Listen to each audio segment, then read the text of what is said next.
జై శ్రీమన్నారాయణ. శ్రీమతి రామానుజాయ నమః. అందరికీ నమస్కారం అండి. వెల్కమ్ టు హైమ చెప్పే కథలు. నేను మీ హైమ రామానుజదాసి. మనం ఇప్పుడు ఎద్దనపూడి సులోచనారాణి గారు రచించిన ఆరాధన నవలలోని 2వ భాగాన్ని విందామా? దగ్గర దాపు కాదు, చాలా దూరాభారం. ఛార్జీలు బోలెడవుతాయి. పెళ్లికూతురుతో మీరెవరూ తోడు రానవసరం లేదు, పిల్లను నేను తీసుకెళ్ళిపోతాను. ఎంత త్వరగా ఈ సంసారం ఆ అమ్మాయి చేతిలో పెడితే అంత త్వరగా నాకు నిశ్చింత అంది రాజేశ్వరమ్మ. ఈ నెపంతోనైనా హైదరాబాద్ చూడవచ్చునని ఉవ్విళ్ళూరుతూ ప్రయాణపు ఏర్పాట్లు చూసుకుంటున్న సుందరమ్మకి పిల్లలకి ఈ మాట ముఖాన చన్నీళ్లు కొట్టినట్లయింది. సుందరమ్మ ముఖం మార్చుకుంది.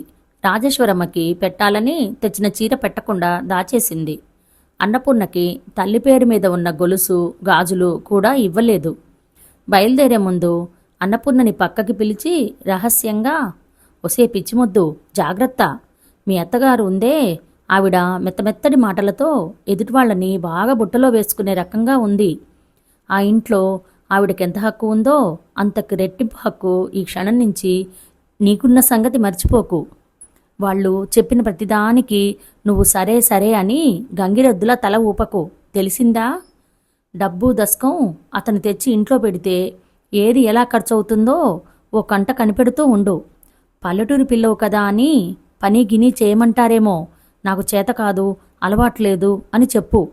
చెప్పిందల్లా చేశావంటే నీ నెత్తిన ఎక్కి స్వారీ చేస్తారు అంటూ గంటసేపు అన్నపూర్ణ అత్తవారింట్లో ఎలా మసులుకోవాలో, సంసారం గుప్పిట్లో ఎలా పెట్టుకోవాలో నీతులు నేర్పింది. అన్నపూర్ణ అలవాటు ప్రకారం అన్నింటికీ అలాగే అలాగే అన్నట్లు తలూపింది. ప్రయాణానికి సిద్ధమై వాకిట్లో నిలబడి ఉన్న బండిలో కాలు పెట్టే ముందు అన్నపూర్ణ గదిలో ఉన్న పినతండ్రి దగ్గరికి వచ్చి మరోసారి వంగి ఆయన కాళ్లకు నమస్కారం చేసింది. రంగనాథం గారికి పక్షవాతం వచ్చి 6 ఏళ్లకు పైగా అయింది. అన్నపూర్ణకు ఆయన గురువు, స్నేహితుడు, బంధువు అన్నీ. పూర్ణ, ఏమిటమ్మా? ఆయన వంగి అన్నపూర్ణ తలమీద చేయి వేస్తూ అన్నాడు. అన్నపూర్ణ కళ్ళెత్తి చూసింది. నీళ్లు నిండిన ఆ కళ్ళలో 1000 ప్రశ్నలు, 1,00,000 అనుమానాలు, కొండంత భయం, చెప్పలేనంత కంగారు కనిపిస్తున్నాయి. ఆయనకు ఆమె మనసు అర్థమైంది. అన్నపూర్ణ వెళ్లబోయే ముందు చివరి క్షణంలో మళ్ళీ ఇలా తన దగ్గరికి ఎందుకు వచ్చిందో ఆయనకు అర్థమైంది. కొత్త చోటు, కొత్త పరిసరాలు, కొత్త మనుషుల మధ్యకు వెళుతోంది. తన మాటా మంతి లేని మనిషి. ఇక్కడంటే తన చేష్టలకి, కళ్లతో చేసే సైగలకి అంతా అలవాటు పడిపోయారు. అన్నపూర్ణ కళ్ళలో భయాందోళనలు ఇట్టే అర్థం చేసుకున్న ఆయన కుడిచేయి వీపు మీద వేసి ఆప్యాయంగా నిమిరాడు. ఆ స్పర్శలో చీకట్లో జడుసుకుని బెదిరిపోయిన చిన్నపిల్లకి ధైర్యం చెప్పే తండ్రి ఆప్యాయత, చనువు ఉన్నాయి. ఆయన కంఠం మృదువుగా గంభీరంగా పలికింది. చూడు పూర్ణ, ప్రపంచంలో మనిషిలో చెడ్డతనానికి మించిన అవసరం ఇంకోటి ఏదీ లేనే లేదు. మనుషుల హృదయాల్లో స్థానం సంపాదించుకోవడానికి మాటలు పెద్ద అవసరం అని నేను అనుకోను. నువ్వు మాట్లాడలేకపోయినంత మాత్రాన పెద్దగా దిగులు పడాల్సిన అవసరం నాకేమీ కనిపించడం లేదు. నువ్వు మూగదానివని వాళ్ళకి తెలుసు. నిన్ను వాళ్ళ కుటుంబంలోకి ఆహ్వానించకముందే వాళ్ళకి నీ అశక్తత తెలుసు. మీ అత్తగారుంది చూశావు, ఆవిడ జీవితంలో బాగా ఎగుడు దిగుళ్ళు చూసిన మనిషి. నిన్ను కన్న కూతుర్లా పెట్టుకోగలదని నా విశ్వాసం. ఇక అతను నీ మెళ్ళో పుస్తక కట్టాడంటే అతని జీవితానికి చుక్కాని నీ చేతికి అందించాడన్నమాటే. పోతే ఇహ పిల్లలు, దేవుడి దయ వల్ల పిల్లలంటే నీకు ఇష్టమే కాబట్టి వాళ్ళు నీకు ఎలాంటి ఆటంకమో కాదు. నేను నీకు చెప్పబోయేదల్లా ఒకటే. సాధ్యమైనంత త్వరలో వాళ్లతో పాలలో నీళ్లలా కలిసిపో. వాళ్ళ అంతర్యాలు గుర్తించి తలలో నాలుకలా మసులుకో. ఈ ప్రయత్నం ఎక్కువగా నీ వైపు నుంచే ఉండాలి. సంసారం అనేది ఉంది చూశావు, అది ఒక తోట లాంటిది. ఆ తోటలో మనం ఎల్లవేళలా మొక్కలనే నాటాలని ప్రయత్నిస్తూ ఉంటాం. కానీ ఎప్పుడో ఎలాగో తెలియకుండా పిచ్చి మొక్కలు కొన్ని మొలిచి దృఢంగా పెరుగుతాయి. వాటిని ఆదిలోనే గుర్తించి తీసిపారేయాలి. మూగతనం ఓ అవిటితనంగా చూసుకొని ఎప్పుడూ కుంగిపోకు. చక్కటి ఇల్లు, భర్త, సంసారం, వీటి మధ్య సుఖశాంతులతో కాపురం చేస్తున్నా నిన్ను చూసి అందరూ ఈర్షపడేలా చేసుకో, సరేనా? అన్నపూర్ణ కళ్ళు కృతజ్ఞతతో తళతళలాడినాయి. అలాగే అన్నట్లు తల ఊపింది. నువ్వు లేని చోటు ఈ ఇంట్లో అందరికంటే నన్నెక్కువగా బాధిస్తుందని నీకు తెలుసు. నేను ఈ 2 రోజుల నుంచి అది ఎలా పూరించుకోవడమా అని ఆలోచిస్తున్నాను. నిట్టూర్పు విడుస్తూ అన్నాడాయన. ఆ మాట నిజమే. పనిచేసినప్పుడు చేసినా మిగతా వేళల్లో ఏ క్షణం తీరుబడి దొరికినా అన్నపూర్ణ పినతండ్రి దగ్గర వచ్చి కూర్చునేది. ఆయన దగ్గర నుంచి అనేక విషయాలు తెలుసుకుంటూ ఉండేది. ఇంకా ఏమిటి ఆలస్యం? ఏం చేస్తున్నావే పూర్ణ అని వాకిట్లోంచి పినతల్లి కేక వేయటంతో అన్నపూర్ణ వెళ్ళడానికి సిద్ధమైంది. ఆయన అన్నపూర్ణ చేయి పట్టుకుంటూ అన్నాడు, పూర్ణ, నీకు నేను వ్రాయటం చదవటం నేర్పడానికి ఎంత శ్రమపడ్డానో తెలుసు కదా. నువ్వు నా నుంచి దూరంగా వెళ్ళిపోతున్నావు. నా మనసంతా నువ్వెలా ఉన్నావో అని కొట్టుకుంటూ ఉంటుంది. నీ వ్రాత బాగుండదని మొహమాట పడకుండా అప్పుడప్పుడు ఉత్తరాలు వ్రాస్తూ నీ యోగక్షేమాలు తెలియజేస్తూ ఉండు అన్నాడు. అన్నపూర్ణ కళ్ళలో మళ్లీ నీళ్లు ఉబికినాయి. అలాగే అన్నట్లు తల ఊపింది. పినతండ్రి గదిని వదిలేస్తూ బయటకు వచ్చే ముందు ఒకసారి మళ్లీ వెనక్కు తిరిగి చూసింది. ఇంతవరకు తనకు ధైర్యం చెప్పిన ఆయన కళ్ళల్లో నీళ్లు నిండి ఉన్నాయి. నీళ్లు నిండిన కళ్లతో వాత్సల్యాభిమానాలతో ఇటే చూస్తున్నాడాయన. ఆత్మీయత ఆదరం నిండిన ఆ చూపుని అన్నపూర్ణ మనోమందిరంలో జాగ్రత్తగా భద్రపరుచుకుంది. రాత్రంతా నిద్రలేమితో ప్రయాణ బడలికతో ఉన్న అన్నపూర్ణకి రైలు దిగి ఇంటికి రాగానే తలనిండా స్నానం చేసి భోజనం చేసేసరికి కంటినిండా నిద్ర ముంచుకు వచ్చేసింది. గదిలో పరుపుచుట్టకి ఆనుకొని కూర్చున్నదల్లా దాని మీదకు ఒరిగిపోయి అలాగే నిద్రపోయింది. అది గాఢమైన నిద్రే, కానీ అందులో శాంతి లేదు. మనసంతా కంగారు కంగారుగా భయం భయంగా ఉంది. స్టేషన్లో రైలు దిగి కింద కాలు పెట్టిన అన్నపూర్ణ అక్కడ కిటకిటలాడుతున్న జనాన్ని కళ్ళు వెడల్పు చేసుకొని చూస్తూ అలాగే నిలబడిపోయింది. అబ్బా, ఎంతమంది జనం! ఎక్కడి నుండి వచ్చారు వీళ్ళంతా? వీళ్ళకి ఇక్కడ ఏం పని? తమ ఊళ్ళో శుక్రవారం నాడు జరిగే సంతకి వచ్చేవాళ్లకి 4 రెట్లు ఉన్నారు. అంతా గడబిడగా గజిబిజిగా ఉంది. ఎవరిని చూచినా ఏమిటో తొందర పని ముంచుకుపోతున్నట్లు చకచకా నడిచిపోతున్నారు. రిక్షాలు బస్సులు కూడా అంతే రైమని పరిగెడుతూనే ఉంటాయి. కార్లు అయితే ఇక చెప్పనవసరం లేనే లేదు. ఎవరో సంధించి విడిచిన బాణాల్లా దూసుకుపోతున్నాయి. చెవులు చిల్లులు పడేట్టు ఒకటే సందడి, ఒకటే రణగుణ ధ్వని. పరుపు చుట్ట మీద మోచేయానించి దానిమీద తలపెట్టుకొని నిద్రపోతున్న అన్నపూర్ణకి మెదడంతా ఇంకా గడబిడగానే ఉంది. నిద్రలో ఈసారి మనుషులకు బదులు పాములు కనిపిస్తున్నాయి. అన్నీ పాములే. ఏదైనా భయపడ్డప్పుడు గాని కంగారు పడ్డప్పుడు గాని ఇలా కలలో పాములు రావడం అన్నపూర్ణకి అలవాటే. చిన్నప్పుడెప్పుడో పామును చూసి భయపడి ఉంటుందని, తర్వాత పెరిగి పెద్దయినా ఏమాత్రం బెదురు కలిగినా ఆ పాము రూపంలోనే ఆ భయం కంటికి కనిపిస్తుంటుందని, ఇది మనస్తత్వ శాస్త్రానికి సంబంధించిన రహస్యమని పినతండ్రి అన్నపూర్ణకి వివరించి చెప్పాడు. కలత నిద్రలో ఉన్న అన్నపూర్ణ చేతి మీద మెత్తగా ఏదో పాకుతుండేసరికి ఆ స్పర్శకి కెవ్వుమంటూ లేచి కూర్చుంది. అదృష్టవశాత్తు అప్పుడే వీధిలో లోడ్ బాగా నింపిన లారీ శబ్దం చేస్తూ వెడుతుండటం వల్ల అన్నపూర్ణ కేక ఎవరికీ వినిపించలేదు. చటుక్కున లేచి కూర్చుంది. సాయంత్రం అయిపోయింది. గదిలో సంజ చీకట్లు ఆవరించుకోవడంతో వెలుగు నీడల మిశ్రమ వాతావరణంగా ఉంది. నిద్ర కళ్లతో దిగ్గున లేచి కూర్చున్న అన్నపూర్ణకి గదిలో మూలగా నిలుచుని ఉన్న చిన్న ఆకారం ఏమిటో మొదట స్పష్టంగా కనిపించలేదు. కళ్ళు బాగా తెరిచి మత్తు వదిలించుకుని చూసిన తరువాత క్రమంగా ఆ ఆకారం 2-3 సంవత్సరాల పసిపిల్లాడని తెలిసింది. దగ్గరగా వచ్చి తట్టి పిలవబోయి అన్నపూర్ణ కెవ్వుమనడంతో భయపడిపోయి దూరంగా వెళ్ళి నిలబడి బిత్తరపోయి ఇటే చూస్తున్నాడు. అన్నపూర్ణ క్షణంసేపు అయోమయంగా చూసింది. ఎవరీ పిల్లాడు? ఎవరైతేనేం? వాడి కళ్ళు బెదిరిపోతూ నిలబడిన తీరు చూసేసరికి అన్నపూర్ణ అనుకోకుండానే 2 చేతులు చాచింది. వాడు దగ్గరికి రాలేదు. రా అన్నట్టు కళ్ళతోనే పిలిచింది. అడుగులో అడుగు వేసుకుంటూ మెల్లగా దగ్గరికి వచ్చాడు. అన్నపూర్ణ వాడి చెయ్యి పట్టుకొని దగ్గర కూర్చోపెట్టుకుంది. మా అమ్మ నిన్ను కాఫీకి రమ్మంటోంది. ముద్దు ముద్దుగా ఉన్నాయి వాడి మాటలు. వాడి చేతిని తన చేతిలోకి తీసుకున్న అన్నపూర్ణకి ఇంత క్రితం తనకి మెత్తగా తగిలి భయపెట్టింది వాడి చెయ్యేనని అర్థమైంది. అన్నపూర్ణ మనసులో 1000 ప్రశ్నలు లేచి ఎగిరిపడుతున్నాయి. నీ పేరేమిటి బాబూ? ఉదయం నేను వచ్చేసరికి నువ్వు లేవు. ఎక్కడికి వెళ్ళావు? ఎవరు నువ్వు? ఇలాంటి ప్రశ్నలు మెదిలాయి మనసులో. కానీ అవి పలికే శక్తి లేక నిస్సహాయురాలిగా చూస్తూ కూర్చుంది.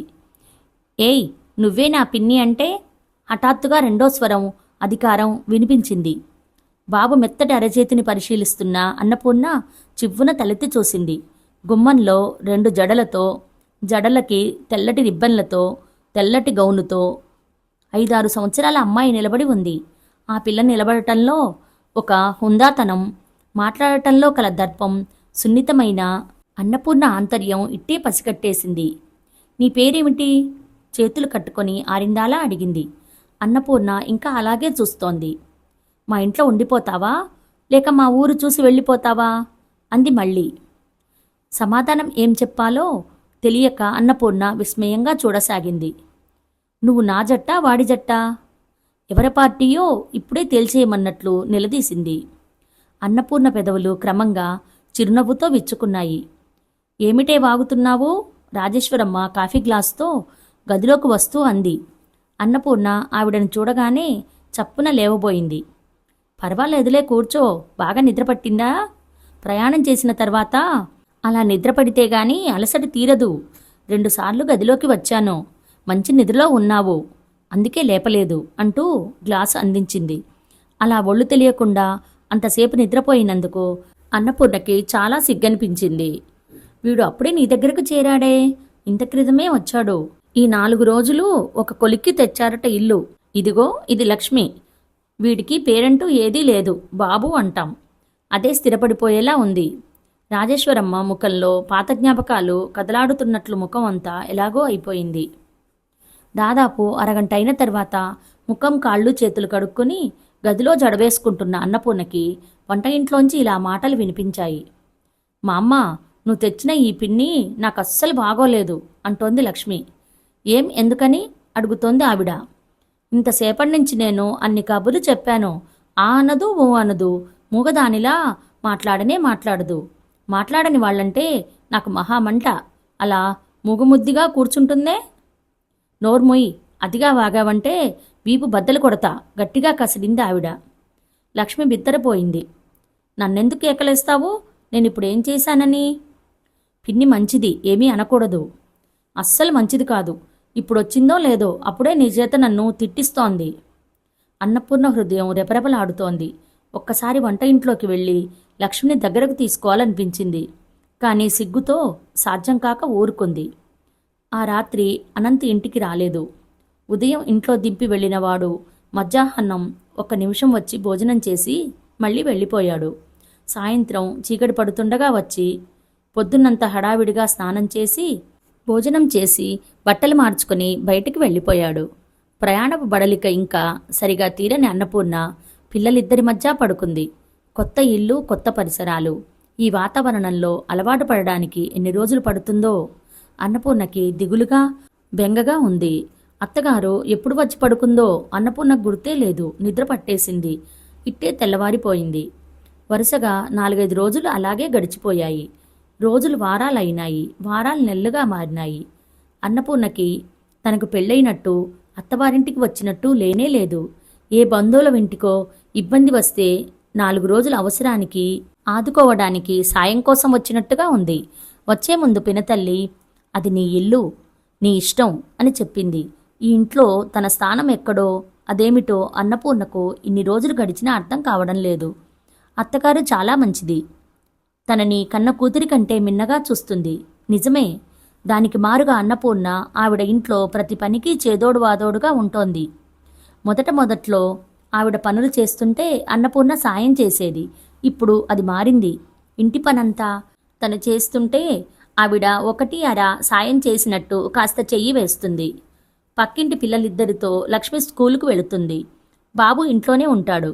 బొద్దుగా అందంగా ఉన్నాడని ఇరుగు పొరుగు ఒక్క క్షణం కూడా వాణ్ణి ఇంట్లో ఉండనివ్వరు. ఎప్పుడు చూసినా ఎవరో ఒకరు తీసుకుని వెళుతూనే ఉంటారు. అత్తగారికి చుట్టుపక్కల ఆత్మీయుల సంఖ్యకి కొదవేం లేదు. మధ్యాహ్నం పూట 4-5 తక్కువ కాకుండా వచ్చి కూర్చుని తమ కష్టసుఖాలు వెళ్ళబోసుకుంటూ ఉంటారు. అనంత్ చేసేది ఇంజనీరింగ్ పని. ఇరుగు పొరుగు అమ్మలక్కల ద్వారా తెలిసిందేమిటంటే అతను ఉద్యోగానికి రిజైన్ చేసి ప్రైవేటుగా ఇల్లు అవి కట్టించడం, కాంట్రాక్టు తీసుకుంటున్నట్ట. అహర్నిశలు వాటికి సంబంధించిన పనిలో మునిగి ఉంటాడు. అతని గది విడిగా ప్రత్యేకంగా ఉంది. ఒక్కోసారి రాత్రిపూట ఆలస్యంగా వచ్చిన అతను అప్పుడు కూడా గది తలుపులు బిగించుకొని లైటు వేసుకుని ఏవో వ్రాస్తుండటం, పెన్సిల్తో స్కేలుతో ఏదో గీస్తూ ఉండటం అన్నపూర్ణ 1-2 సార్లు చూసింది. ఓ రోజు రాత్రి ఇలాగే అందరూ పడుకున్నారు. ఆ రోజు చాలా ఆలస్యంగా వచ్చిన అనంత్ భోజనం కూడా చేయకుండా వెళ్ళి గదిలో కూర్చున్నాడు. తలుపులు చేరవేసి ఉన్నాయి. వాటి మధ్య నుంచి వస్తున్న కాంతి ద్వారా అతను టేబుల్ దగ్గర కూర్చుని ఉన్నాడని అన్నపూర్ణ ఊహించింది. అన్నపూర్ణకు ఆ రోజు ఎందుకో గాని సరిగా నిద్ర పట్టలేదు. చాప మీద అటూ ఇటూ ఒత్తిగిలుతూ నిద్ర కోసం ప్రయత్నిస్తోంది. గదిలోంచి ఉన్నట్టుండి అమ్మా అని వినిపించింది అతని కంఠం. అన్నపూర్ణ ఉలిక్కిపడి కళ్ళు తెరిచింది. అమ్మా రెండోసారి పిలిచాడు అనంత్. అన్నపూర్ణ లేచి వెళ్ళి తలుపులు తోసింది. తిరిగి చూశాడతను. బద్ధకంగా అలసటగా నిద్రమత్తుగా ఉంది అతని ముఖం. నువ్వా, మంచినీళ్ళివ్వు అన్నాడు. అన్నపూర్ణ లోపలికి వెళ్ళి మంచినీళ్లు తెచ్చి అతని టేబుల్ మీద పెడుతుంటే చేయి చాచి అతనే అందుకున్నాడు. తాగేసి గ్లాసు ఇచ్చేసి మళ్ళీ తన పనిలో మునిగిపోయాడు. టేబుల్ లైట్ కాంతిలో అలసటగా ఉన్న అతని ముఖం ఎలాగో ఉంది. యాంత్రికంగా జరిగిపోయిన ఆ చిన్న సంఘటన అన్నపూర్ణ హృదయంలో ఎప్పటికీ మరపురాని గుర్తుగా మిగిలిపోయింది. రాత్రింబవళ్ళు అతనంత కష్టపడి సంపాదిస్తున్న డబ్బు ఏమవుతోంది? ఇంట్లో ఏ మూల చూసినా దేనికో దానికి కొరత కనిపిస్తూనే ఉంది. పిల్లలిద్దరికీ మెత్తటి పక్కలు లేవు. అతనికా అంత ఖరీదైన బట్టలు లేవు. పాలవాళ్ల దగ్గర, కూరల వాళ్ల దగ్గర బాకీలు ఉండనే ఉంటున్నాయి. ఏం చేస్తున్నాడు ఈ డబ్బంతా? ఎవరికిస్తున్నాడు? 4 రోజుల క్రితం అనంత్ మధ్యాహ్నం వేళ ఇంటికి భోజనానికి వచ్చినప్పుడు అతను అన్నానికి కూర్చోబోయే ముందు కొడుకును ఎత్తుకుంటే బాబు పర్సు కావాలని పేచి పెట్టాడు. అందులో డబ్బుందిరా నాయనా, సరే తీసుకో, వీధి తలుపు వేసే ఉందిగా అంటూ పర్సు కొడుకు చేతికిచ్చి తను వంట ఇంట్లోకి వెళ్ళాడు. దొడ్లో బట్టలు ఆరేసి బకెట్ బాత్రూంలో పెట్టి ముందు గదిలోకి వస్తున్న అన్నపూర్ణ క్షణంసేపు అలాగే నిలబడిపోయింది. అక్కడ బాబు పర్సు తెరిచి నోట్లన్నీ కింద పారేసి చిల్లర డబ్బుల కోసం కాబోలు వెతుకుతున్నాడు. అన్నీ 100 రూపాయల నోట్లే. అన్నపూర్ణ చప్పున లోపలికి వచ్చి కింద పడినవన్నీ తీసి నీట్గా పెట్టింది. 1500. ఇది అతని డబ్బేనా? నోట్లన్నిటినీ సరిగా పెట్టి పర్సులో పెట్టబోతుండగా అనంత్ చెయ్యి తుడుచుకుంటూ ముందు గదిలోకి వచ్చాడు. టవల్తో చేయి తుడుచుకుంటూ వస్తున్న అతను మోకాళ్ల మీద కూర్చుని ఒక చేతిలో పర్సు, మరో చేతిలో డబ్బుతో ఉన్న అన్నపూర్ణను చూసి అలాగే నిలబడిపోయాడు. అతని కనుబొమ్మలు ముడిపడ్డాయి. నువ్వెందుకు తీసావది? కఠినంగా అడిగాడు. అన్నపూర్ణ తలెత్తి చూసింది.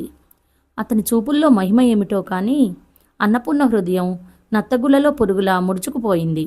పర్సు తెరిచి డబ్బు ఎంత ఉందో పరీక్ష చేస్తోందని అభిప్రాయపడుతున్నాడతను. అన్నపూర్ణ తన పని చేయలేదన్నట్టు నిస్సహాయంగా బాబు వైపు చూపించింది. నాకు తెలుసులే, బాబుకి నేనే ఇచ్చాను. అనంత్ 2 అడుగుల్లో దగ్గరగా వచ్చి విసురుగా పర్సు లాక్కున్నాడు. అన్నపూర్ణ లేచి తల వంచుకొని మెల్లగా లోపలికి వెళ్ళిపోయింది. అంత డబ్బు పర్సులో పెట్టుకున్న అనంత్ 2 రోజులన్నా గడవకముందే ఇంట్లో పై ఖర్చులకి డబ్బు అయిపోయిందిరే అబ్బాయి అని తల్లి అడిగితే 20 రూపాయలు మాత్రం చేతిలో పెట్టి నా దగ్గర ఇంతకంటే లేదే, ఈ నెలంతా దీనితోనే సరిపెట్టుకోవాలి అన్నాడు. ఆ డబ్బంతా ఏమైంది? అతని కాదా?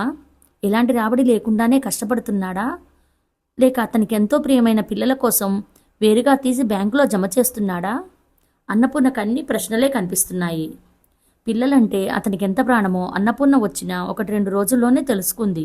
అచ్చు ముమ్మూర్తిలా తల్లిపోలిక అని అత్తగారు చెబుతున్న లక్ష్మికి బాబు కంటే తండ్రి దగ్గర చనువు ఎక్కువ. లక్ష్మి కోరినది ఏదైనా సరే క్షణాల మీద తెచ్చిస్తాడతను. తండ్రి ఇంట్లో ఉన్నప్పుడు అతను వీపు మీద పడి ఊగుతూనో, అతని షర్టు గుండీలు విప్పి పెడుతూనో, అతని జుట్టు చెరిపి సరిచేస్తూనో దగ్గరే ఉంటుంది లక్ష్మి. అతను బయట నుంచి ఇంట్లో అడుగు పెట్టగానే ఎదురుగా లక్ష్మి కనిపించాలి, లేకపోతే వెంటనే అడుగుతాడు. కారణం ఏమిటో తెలియదు కానీ బాబు, ప్రత్యేకించి తండ్రి స్వయంగా బాబూరా అని పిలిస్తే తప్ప తనకి తానుగా వెళ్ళడు. అన్నపూర్ణ వచ్చి ఎక్కువ రోజులు కాకపోయినా ఆమె చుట్టూ తిరుగుతూ పిన్ని అంటూ హత్తుకుపోవడానికి ప్రయత్నిస్తాడు. ఒక్కోసారి అన్నపూర్ణ ఒళ్ళో కూర్చుని ఉన్నప్పుడు తండ్రి పిలిస్తే ఇష్టం లేనట్టు ముఖం పెట్టి తప్పనిసరిగా వెళతాడు. అన్నపూర్ణ పిల్లలిద్దరినీ సమంగా, స్నేహపూర్వకంగా, ఆదరంగా ఒకే రకంగా చూస్తుంది. ఎంత చూసినా లక్ష్మి పెడముఖంగా దురుసుగా ఉంటుంది. ఒక్కోసారి తన అయిష్టతల్ని బయటపెట్టడానికి ఏమాత్రం జంకదు. సాధారణంగా ఎప్పుడో తప్ప పిన్ని అని పిలవదు. ఏయ్ అంటూ ఉంటుంది. రాజేశ్వరమ్మ గారు 1-2 సార్లు మందలించి ఇక విసిగిపోయినట్లు ఊరుకుంది. మా మధ్య నువ్వు పరాయి మనిషివి అన్న భావం వయసులో చిన్నదైన లక్ష్మి మాటల్లో చేతల్లో సుస్పష్టంగా కనపరిచేది. పిల్లలిద్దరితో ఆడుకుంటున్నప్పుడు అనంతిని చూడాలని అన్నపూర్ణ హృదయం పదే పదే ఆరాటపడుతుంది. వాళ్లతో కలిసి కూర్చున్నప్పుడు అతని ముఖాన విసుగుగాని అలసటగాని లేకుండా నవ్వుతూ తుళ్ళుతూ ఉంటాడు. కనుబొమల మధ్య చికాకుని సూచించే ముడి లేకుండా, కళ్ళలో అలసట లేకుండా ప్రసన్నంగా ఉన్నప్పుడు చూస్తే అతని ముఖం ఎంతసేపు చూసినా తనివి తీరనంత సుందరంగా ఉంటాడు. అతను ఎదురుగా ఉన్నప్పుడు తల కూడా సరిగా ఎత్తని అన్నపూర్ణ ఇలాంటి అవకాశం వచ్చినప్పుడు చాటు నుంచి రెప్పవాల్చకుండా చూస్తూ ఉంటుంది.